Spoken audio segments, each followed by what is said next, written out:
Whatever that core emotion is that you refuse to feel is driving your life. And in your methods and strategies for avoiding it, you are actually keeping what it is that you want, both in terms of what you want to have, do, be, create, and how you want to feel, perpetually out of reach. And even if you can feel those things, you won't feel the fullness of them, the richness of them. They will be fleeting.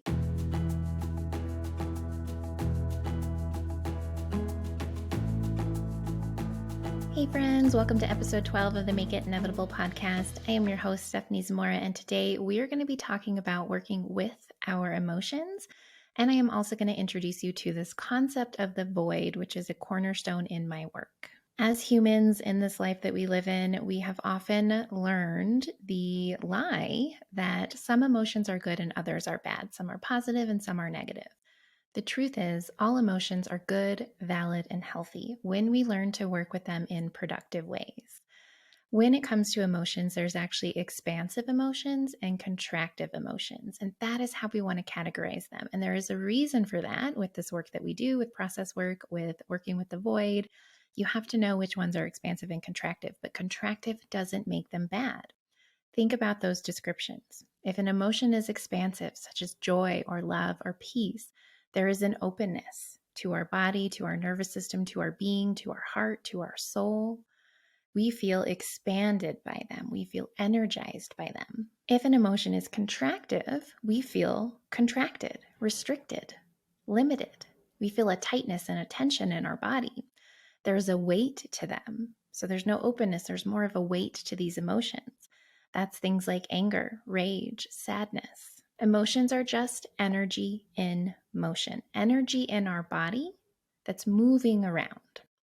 And we have to learn to build a relationship to our emotions, meaning understanding the different flavors of them, allowing them to be present in our body without shutting them down, without bypassing them, without making them wrong. We have to find ways to let them move through us in a productive way. Because when we don't, when we bypass or stuff or avoid our feelings, they get stored in our body. They get stored in our cells, in our nervous system, our tissue, and our bones. And that is a problem. Unprocessed, unfelt emotions will metastasize in our body. They will make us sick. They will make us anxious and depressed. They will make our response and reaction to the things around us happening even more amplified because we're still carrying the weight of grief, of anger, of sadness that we've never allowed ourselves to feel. And when we don't give ourselves permission to feel certain emotions, we actually mute all of our emotions. So the more willing that you are to feel your sadness fully, to feel your anger fully, to feel rejection, hopelessness fully when those emotions are present in our body, the more able you are to feel the richness of joy, of love, of peace, of gratitude. When we don't let ourselves feel the contractive emotions, we're turning down the volume of all the things that we do want to feel. We're even limiting our ability to access them. When I was in my early 20s, I was incredibly depressed.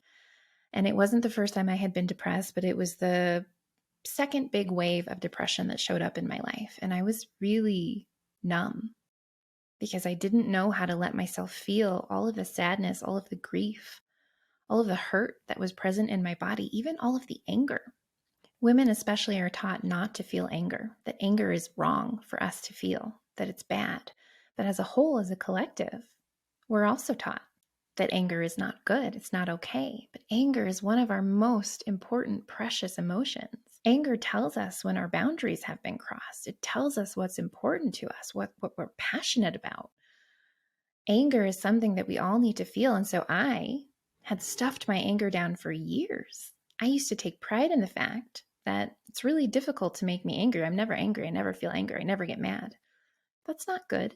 That's part of why I was so numb. It's part of why it was so hard for me to access the emotions that I consciously really wanted to feel, like joy, happiness, love, peace, gratitude, delight.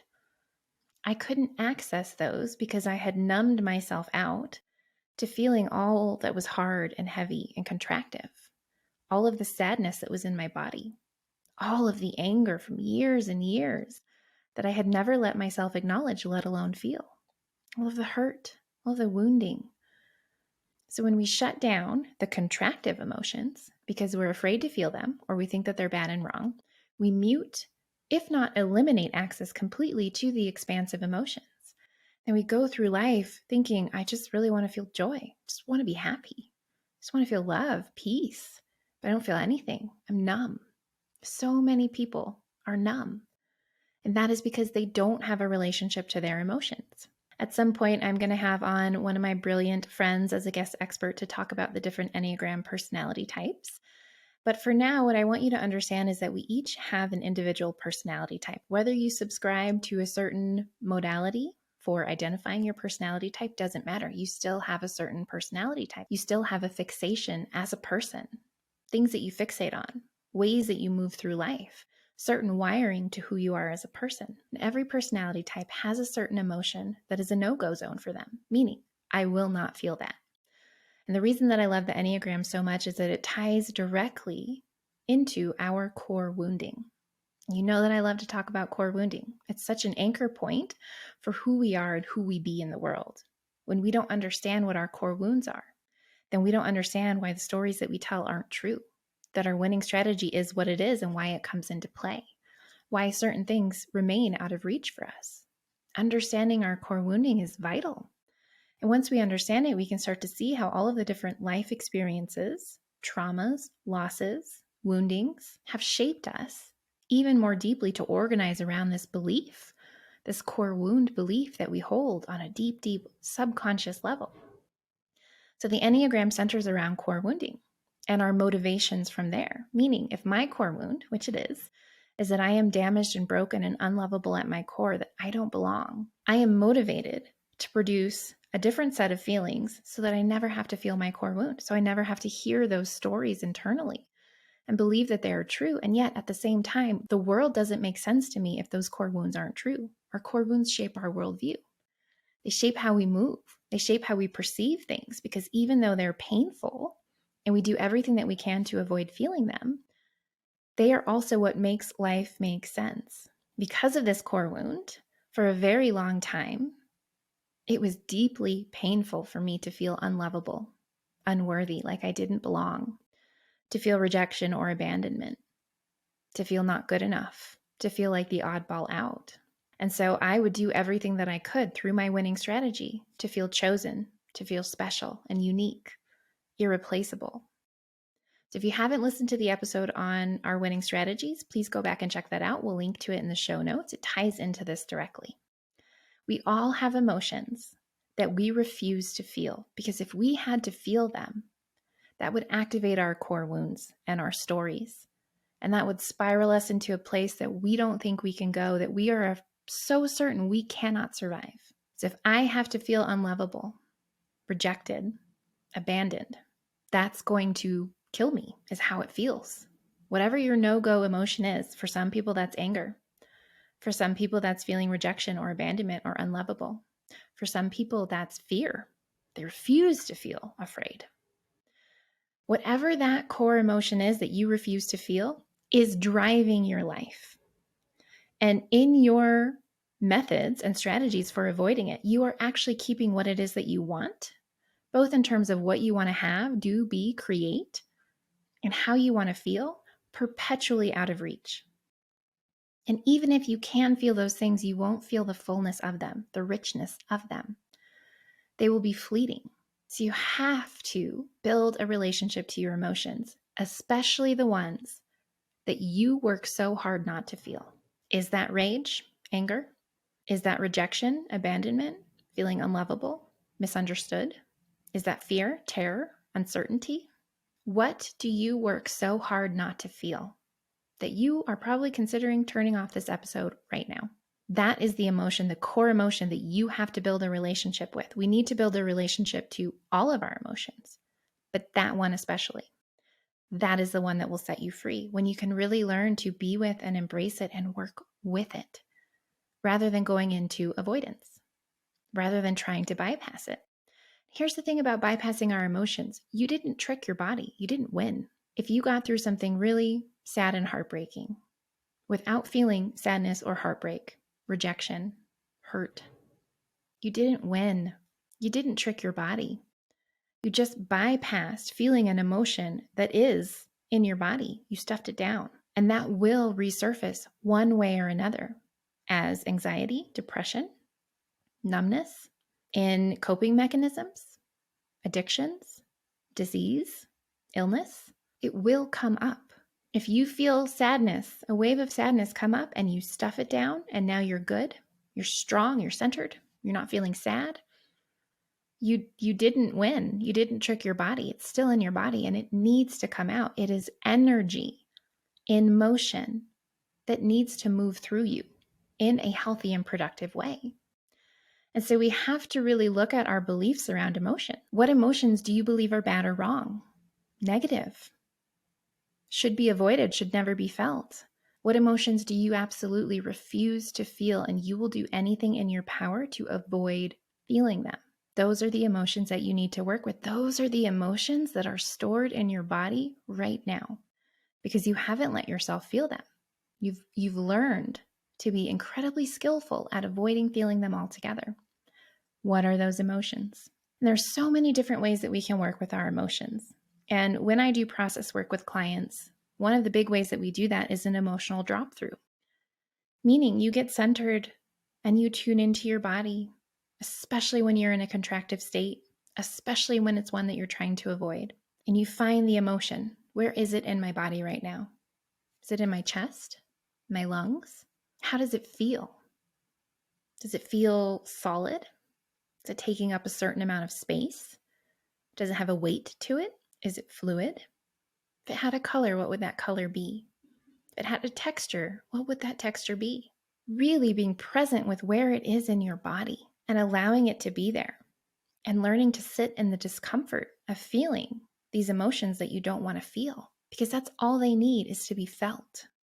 And where we go wrong with this is that we start to tell a story about it. So rather than just feeling the raw sadness, grief in my chest and my lungs, I'm going to go into story about how I was rejected and abandoned and why. Because I'm unlovable, I'm damaged, I'm broken, not good enough, I'm ugly, I'm stupid. And then we're going to pull up all of the memories that support and reinforce this. This is just like what happened with so-and-so. This is just like what my mom told me would happen. That teacher from 3rd grade was right. I really am incompetent and stupid. That little boy that teased me in 1st grade, he's right, I'm ugly. And we don't do this because it feels good. We do it because it reinforces our worldview. It's painful, but it's how the world makes sense to us. If these things are true, because they're driving everything on a subconscious level, the world makes sense. It hurts, it's painful. It will cause us to activate our winning strategy and push what we want further and further away. It will cause us to contort ourselves to try to get love and belonging, safety, security, success, and we'll get unhappier and unhappier, sicker and sicker. But the world makes sense. This is why it's so important to be in alignment and know ourselves. I know my core wounds and my core wound stories. I have done the work to heal and process out my traumas, my limiting beliefs, my fears, old wounding, old grief, to feel everything that needs to be felt that has been left unfelt for years. And in doing this, it makes it easier to feel going forward in real time. I cry when I'm sad, even when it's really inconvenient. I cry. I'm angry when I'm angry. I feel my rage and fury. I feel my hurt, my rejection, my abandonment. I feel what is present in me in real time because I know that in doing so, all of the expansive things that I want to feel, they will be fuller, richer, more real, more lasting. But we can't do this if we haven't done the deeper healing and clearing work because we're not just in resistance to feeling sadness in this moment. We are in resistance to the sadness of this moment and all of the unfelt sadness that comes with it because we haven't let ourselves feel and process it. Process work is confronting. It is challenging. It is revealing. It is the most uncomfortable work you will ever do. And I don't sugarcoat that, but it will give you access to everything that you want to feel, everything that you desire, that you are fighting so hard to cultivate in yourself, but you are failing to do, to bring up, to feel, to experience. You might even have the people and things, relationships, opportunities that you were so sure you should feel happy and grateful for, but you feel nothing because every time that you have felt a contractive emotion, you have avoided it, or you have avoided and bypassed certain emotions and sets of emotions. because they're a no-go zone for you. You refuse to feel them. You refuse to process and clear the limiting beliefs and stories that come with it, the traumas that have reinforced it. You have to do that deeper healing work. There is no easy button, but there is process work. There is dropping into yourself, your body on a deeper level, and excavating what's been stored. Sometimes a whole bunch of stuff will move all at once, and sometimes you have to face and work through things one by one, and sometimes you will face and work through things one by one and have to do it again and again until it's really cleared. Process work is ongoing. We do that deeper processing and clearing, and we practice and we learn to feel our emotions in real time, to move them through us in productive ways. Anger is a great example for this. If you're angry, how can you move that in a safe, healthy, and productive way? I knew somebody that would go find like a raging river or a waterfall and scream at the top of their lungs to move that anger out. But if we have a story that anger is bad, that screaming is bad, we won't go and do the thing that we need to do to move it. And if we use it in a bad and harmful way, meaning I scream at someone, throw things around, I punch the wall, I hurt myself, I hurt other people, that's not productive. So how can you move your anger in a productive way? Can you go to one of those smash rooms? You just get to break stuff? Can you take something, go buy something specifically to smash it? If you're conscious to the outlet, you're not putting anyone in harm's way, including yourself. It's productive. How do you get it out of you? Just the raw energy and emotion. It is there because it needs to be felt, and in feeling it, we move it out. How do you need to feel it? Sadness. Is that just crying a little bit, or is that sobbing and wailing? Ugly crying, rocking, as you just let it all pour out of you? What is the emotion that's present in your body, and can you tap into it? Can you let it be here? Can you learn to be comfortable with it, to welcome it, to give it grace, to give it space, to be heard, to be felt? And that's another way that we can build a relationship to our emotions. You're tuning into where it is in your body, how it feels, how it looks, if it had a color, a texture. If this emotion could speak, what would it say? And just listening. And there's a difference between the story in our mind and the sharing of our emotion. What's in the sadness? What's here? Anger had something to say. What would anger say? Feeling violated right now, disrespected. I really care about this, and I'm really upset that it's not going the way that I thought it would. I'm not okay with how this person is talking to me. I'm not okay with this request. What would anger say to you? Not the story that you tell about your anger and what it means about you to be angry, or what it means that the other person did or said, or the situation. What does the raw emotion have to communicate to you? And are you willing to feel it and be with it long enough to hear that and move it out of you in a healthy and productive way? I want to do a whole episode on transmuting our emotions, because that's like next level emotional work. I transmute my emotions all the time, meaning I change their form into something else, which is not bypassing.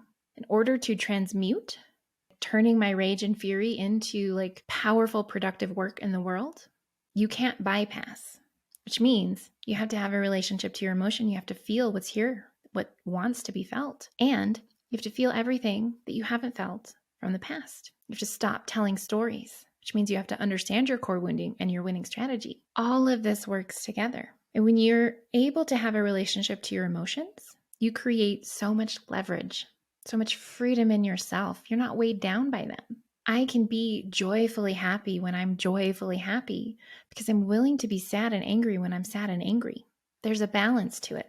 The more that we're willing to feel on the contractive side, the more rich and fulfilling it is on the expansive side. If we are unwilling to feel what is contractive, we will mute or eliminate access to all that is expansive. You can't just never feel angry. You can't just never feel sad. To do that, you will mute or eliminate your joy, your happiness, your love, your peace, your gratitude. And the thing with the contractive emotions, especially when there's anger and especially when there's grief, what we're often afraid of is that if I go into this, I won't come out. I remember with my grief in the early days after my loss, really truly believing, even though intellectually I knew this wasn't how it worked, but really truly feeling and believing that if I go into this grief, it will consume me. It will destroy me. I will simply cease to exist. It was that big and intense and heavy, that overwhelming. Grief is gutting. And so when we're afraid, Even if logically we know that that's not how it works, I cannot just feel sad and poof, cease to exist. But that is how it feels. When you can go past where you think it will consume and destroy you, that is when it will move. But we never let ourselves go there. And that won't happen or be productive and good if we're telling stories and we're moving it in unproductive ways. So if I am feeling my anger past the point that is comfortable to me, past the point where I think if I go into this, it will destroy me, it will destroy all that is good in me. But I'm just feeling the anger and I'm letting it move through me in a productive way. Once I pass that point, there is a lightness and a peace, or there is another layer of emotion that needs to be felt. Anger is often a mask for sadness and hurt, for other contractive emotions. So we learn to move through the layers. And I'm going to give you a brief overview of that on this episode, something you can start practicing. But when we move past that point that we think is a point of no return, we open into what's next. There might be layers. Rage might go to sadness, might go to hopelessness, might go to hurt, might go to a different flavor of rage, anger, fury. But we can't get to those layers if we're unwilling to feel what's present, what's at the surface. And eventually, we will open into an expansive state because we have allowed what is here and contractive to move out of us. And in doing so, we have opened. We have opened at a level that we can't access any other way except through emotions. So this is where the void comes into play. If you're not familiar with my experience of the void, I talk a lot about it in Journey Mapping, my healing and growth program. And the void is essentially the gateway, the access point, the layer between layers. And it's what allows us to deepen into our connection to self and source. And the void sits between contractive emotions and expansive emotions. We work with the void directly through process work. And I have had multiple experiences over my life around this concept of the void. I will be talking more about the void in coming episodes, in coming experiences that I'll be offering. So there will be more around that. You can check out my blog if you're interested in learning more about the void, and definitely check out Journey Mapping. We work directly with the void and Journey Mapping, and we also talk about it in some of my other programs. For our context today, the void is the gateway. And what we do in process work, and what we should seek to do when we're feeling our emotions, is to move through the void, meaning deepening into ourself, into expansive emotions, into our connection to source. So anytime that you feel a contractive emotion, here's what I'm going to invite you to do. Sit with it. Be present with it. Feel it wherever you feel it in your body, in your being. Build a relationship to it. How does it feel? How does it take up space? Does it have a color or a texture? If it had something to say, what would it say? Separating out the story of your mind and your subconscious, your winning strategy, your old traumas and wounds. What does the emotion have to say? And can I just be present with the emotion and the sensation in my body? And can I really sink into it more? Let it wash over me. Let it expand. Let it grow bigger and bigger, past the point that is comfortable for me. Can I sit in it until I have felt it all the way through and I drop through to what is next? So we do that consciously when we can. I'm going to feel my anger, my rage. I'm going to be with it. Where is it in my body? What does it have to say? I'm going to let the sensations grow and be bigger and wash over me. And I am going to be intentional about dropping through, just beyond and beneath it. If it opened into something else, what would that something else be? What is just beneath, beyond, inside of my anger? I might drop into sadness. I do the same thing. I let my sadness be here. I feel it fully in my body. I dialogue with it if it has something to share with me. I let it expand and grow bigger and wash over me, envelop me.